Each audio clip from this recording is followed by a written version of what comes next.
Welcome back to Pirate Studios. I'm Jamie Hartley, the DJ tutor of Crossfader, a step-by-step learning platform for DJs. In this video, I'm going to help you make the most of this equipment that you have in front of you for the time that you're in the studio. There may be things you're not aware of on the CDJs or the mixer that you want to start using in your next practice session. So I'm going to show you the CDJ first, how to make the most of that, and then move on to the mixer so we can really learn what we have available to us in front of us to mix with. You may be a DJ that is comfortable with a DJ controller in your bedroom at home, and this is one of your first times on a club-ready setup like this. It can seem a bit daunting at first, but don't worry, I'm going to show you all those essential things that you're used to on your controller and where they're placed on this equipment right here. Let's get stuck in. When you first plug your USB device in, make sure you click the USB icon here so you can access the music. Then using this encoder, we can scroll up and down this section. So you can see we have artist, album, track, key, and these are just different ways to navigate the music on your USB. I'm going to click into playlist and find the music that we exported. So if I go into Crossfader music pack, I then click the encoder in to go in a layer, and I can scroll up and down. Let's click into the house folder and scroll down. Then if we want to load a song in, we simply just click that encoder in and it will load the track into the deck. If you want to get back to browsing your playlist, we can press the browse button along the top here.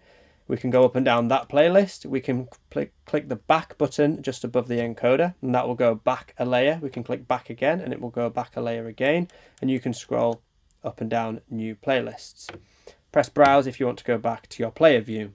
If you load a track in and it just starts playing, it means the auto cue isn't activated. To activate and disable auto cue, it's this button here. We have to hold it down for a few seconds and we know whether it's on or off because of the indicator just underneath this red icon on the screen. If I turn it on, you'll see it says AQ, and we want a auto cue to be on so that when we load a track in, it doesn't automatically play. We're now queued up at the start of the track. A few other things to be aware of on the screen in the player view. We've got the waveform here. You can zoom in and out by turning the encoder left and right so you can see more or less of the waveform. You can change the color of the waveform by pressing the shortcut button just underneath, and we can switch between blue or RGB. There are a few other settings to be aware of in here too. We've got quantize beat value, which the quantize button is here, and this is how the hot cues and loops respond when you activate them. We've also got some quick playlist shortcuts here as well, so we can jump to playlist, jump to search, or just jump to all our tracks. So we can quickly jump to all our playlists, or we can go back to shortcut. We can quickly jump to search and use the QWERTY keyboard to search for a particular song within our USB drive. The last few things to be aware of on this screen is we have the overview waveform at the bottom, which when the track is paused, you can scrub through and you can preview different parts of it, or when the track is playing, we can actually stop the track, stop the jog wheel with our thumb and then move to a different part of the track to listen to it. And this is a good way of previewing the song in your headphones. This is touchscreen, but the rest of it isn't. You can see the time elapsed and time remaining by just toggling this button here. You can see how long's left of the song as well, which is useful. You can also see the BPM, which will change if I change the tempo adjust. So that's how you would then match up the BPMs on both CDJs. Underneath you have plus and minus 10, which I'll show you in a moment, how to change the range of the tempo adjust. And then there are a few other touchscreen components on here. We've got loop mode, where you can set an auto loop directly on the screen, or we've got beat jump mode, where you can beat jump forwards and backwards throughout the song using the touchscreen. My last tip for you in the screen is if you are playing a song and then you go to browse and look through your playlists, let's just use the shortcut and go through our playlists. Let's say I go into the house playlist. Anything that has a green icon next to it will theoretically mix in key with the song that's currently playing. This is if you've analysed the keys in Rekordbox, and it's a good way of choosing the next song that you want to mix. Now to look at some of the features you're going to be using on the CDJ. We have the cue and the play button. The cue button, if you hold it, will play the song, but when you release, it goes back to the start. If you hold the cue button and then press play, it will continue playing the song. Make sure to press the cue button to always go back to the start, even when the track's playing. If you pause the track, you can set a new cue point like this. If you do that accidentally, we can use the jog wheel to scroll back. Whilst holding the jog wheel, press Q, and we're back at the start again. The jog wheel works in two ways. The top of the jog wheel, when on vinyl mode here, allows you to scratch the track and scrub through it forwards and backwards. However, the edge of the jog wheel will nudge the track faster or slower, allowing you to beat match, something that's covered extensively in our DJ courses. On CDJ mode, the top of the jog wheel acts just like the side of the jog wheel.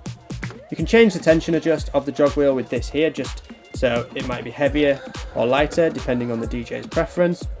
Light is great for those long backspins, but some DJs like to have it on heavy for more control. You'll notice the standard search and track search buttons here, and then on the opposite side we have the tempo adjust. This allows you to speed up the track and slow it down. Above the tempo adjust is the master tempo. This ultimately locks the key of the track when you speed it up or down. If I turn this off, slow it down or speed it up, the pitch goes up and down as well. I like to have the master tempo turned on, but this is personal preference and that's how you would activate and turn it on and off. As mentioned earlier, this plus and minus 10 is the range of the tempo adjust, and this can be changed here from 16 to wide to plus and minus 6 to plus and minus 10. This just means if we had it on wide, for example, we can double the BPM or slow it right down. If you're just mixing a lot of the same genre, you might want it on plus and minus 6 or plus and minus 10 for a good range to work with. Moving up, you have the vinyl speed adjust, so when the jog mode is on vinyl, you can have a nice break effect by turning this top one round. The track doesn't come to an instant stop, it breaks. The same applies for the release, which is the start time as well. So when I press play again now, it doesn't start instantly. So again, somebody might have left them around at this position and you don't like it in that way, so you can adjust them accordingly. Lastly, you have hot cues, loops and memory points, all available on CDJs. A hot cue is a point that you want to jump to in a track. They can be activated and saved just by hitting a spare empty pad. There are two banks on these CDJs, so you've got bank here and a bank here. If you want to delete any, hold the button in the middle and press the hot cue. These are good to set throughout your track to jump to different points. And these work with quantize. If we turn quantize off, I can press it as fast as I like. Quantize on, it locks to every beat. We can set a loop by pressing this 4-beat button here. You can change the length of the loop either on screen or by using these two buttons here to half or double the loop. You can save loops in the hot cue bank as well, and then to exit a loop we just press this button here. I can now jump to that at any point. Now, as mentioned in the lesson about exporting to your USB drive, if you save points like this on the CDJ, you will need to press that button in the sync manager to send all this information back to your laptop. Slip mode is a performance feature that allows you to do anything to the song, and then it will continue playing from where it would have been if you didn't do anything to it. You can also do roll loops here. This is just a quick performance feature to add in. Lastly, if you want to save a cue point to load up at any point, you can set a cue and then store it in the memory by pressing the memory button here. If I had multiple of these, so if I set another cue point later on in the song, I can then skip forward and backward between the 2 points when I next load it in using these arrows here and here. I've now loaded a song into the other deck by pressing the link button on the other CDJ, which allows me to access this USB drive.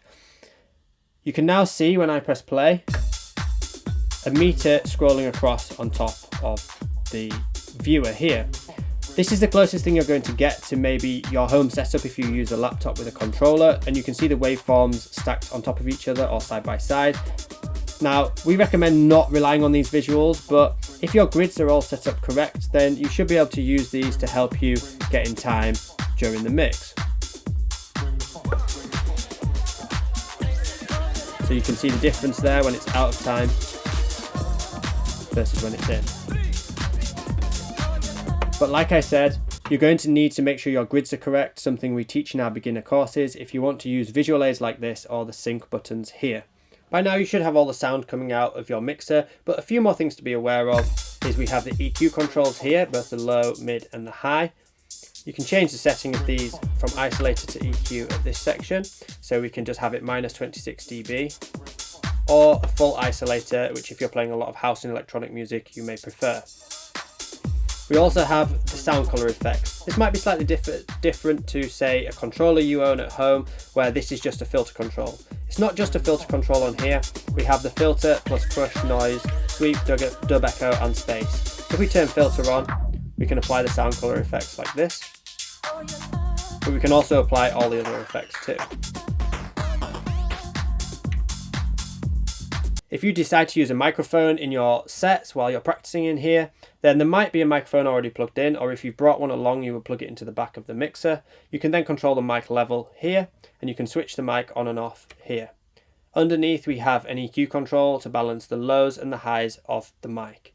I hope now that you're ready to have a great time on this equipment and really dive deep into mixing some of your favourite music.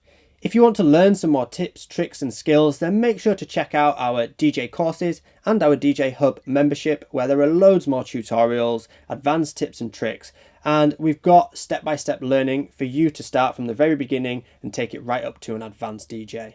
I hope to see you inside one soon. Thanks for watching and enjoy your studio session.